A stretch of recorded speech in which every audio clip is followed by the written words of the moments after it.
வணக்கம்.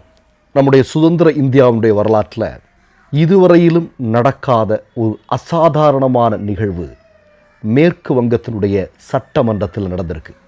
மோடிக்கு எதிராக, அமித்ஷாவிற்கு எதிராக, ஆர்எஸ்எஸ்க்கு எதிராக அந்த சட்டமன்றத்தில் இருக்கக்கூடிய மக்கள் பிரதிநிதிகள் ஒரு மிக முக்கியமான அதிரடி தீர்மானத்தை நிறைவேற்றியிருக்கிறார்கள்.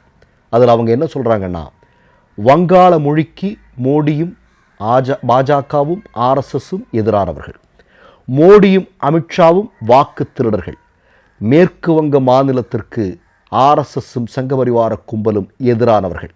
இது தொடர்பான போராட்டத்தை மாநிலம் முழுவதும் முன்னெடுப்பதற்கு அதிரடியாக அவர்கள் தீர்மானம் நிறைவேற்றியிருக்கிறார்கள் என்பதுதான் உண்மை. ஒரு செய்தியை நான் சொல்கிறேன். 2 நாளைக்கு முன்னாடி இந்தியாவில் ஒரு புத்தக வெளியீட்டு விழா நடக்குது. ஒரு கல்லூரியில் வாத்தியாராக இருக்கக்கூடிய நபர், அவர் ஒரு புத்தகம் எழுதியிருக்கிறார். அவர் ஒரு ஆர்எஸ்எஸ்காரர். அவர் என்ன எழுதியிருக்கார் அப்படின்னா, இந்தியாவை 75 மாநிலங்களாக பிரிக்க வேண்டுமா. உங்களுக்கு நல்லா தெரியும், தமிழ்நாட்டை கொங்கு மண்டலத்தை தனியாக பிரிக்கணும்னு ஆர்எஸ்எஸ்காரன் ரொம்ப காலமாக கூவிட்டு இருக்கிறான், நமக்கு தெரியும்.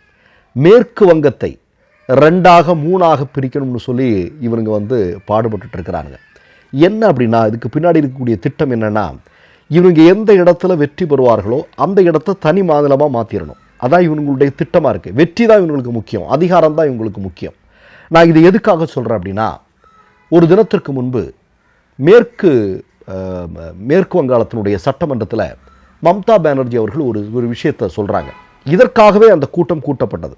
என்னென்னா, மேற்கு வங்கத்தில் இருக்கக்கூடிய வங்காளம் பேசக்கூடிய மேற்கு வங்கத்தை சார்ந்த மக்கள் பாஜக ஆட்சி நடக்கக்கூடிய மாநிலங்கள் எல்லாம் மிகப்பெரிய அளவில் தாக்குதலுக்கு உள்ளாக்கப்படுகிறார்கள்.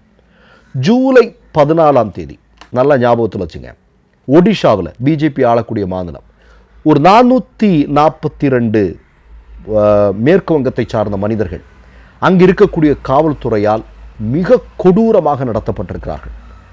மத்திய பிரதேசத்தில், மகாராஷ்டிராவில், ராஜஸ்தானில் வங்காள மொழி பேசக்கூடிய மேற்கு வங்கத்தை சார்ந்த மக்கள் மிக கொடூரமான முறையில் தாக்கப்படுகிறார். ஒன்று, அங்கு இருக்கக்கூடிய பாஜகவினுடைய அடியாட்களாக இருக்கக்கூடிய காவல்துறை இல்லாமல் இருந்தால் அங்கு இருக்கக்கூடிய சங்கபரிவார கும்பல். இதில் ராஜஸ்தானில் நீங்கள் பார்த்தீங்க அப்படின்னா, அங்கே இருக்கக்கூடிய வங்காள மொழி பேசக்கூடிய மேற்கு வங்கத்தை சார்ந்த மக்கள் அவங்கள பிடிச்சிக்கிட்டு அவங்க ஐடென்டி கார்டெல்லாம் முழுசாக கிழிச்சு எறிஞ்சிட்டானுங்க.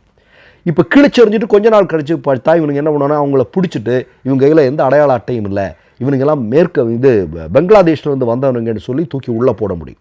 இப்படி இந்தியா முழுவதும் நீங்கள் பார்த்தீங்கன்னா பாஜக ஆட்சி நடக்கக்கூடிய மாநிலங்களில் கடந்த பல மாதங்களாக இது தொடர்ந்து நடக்குது.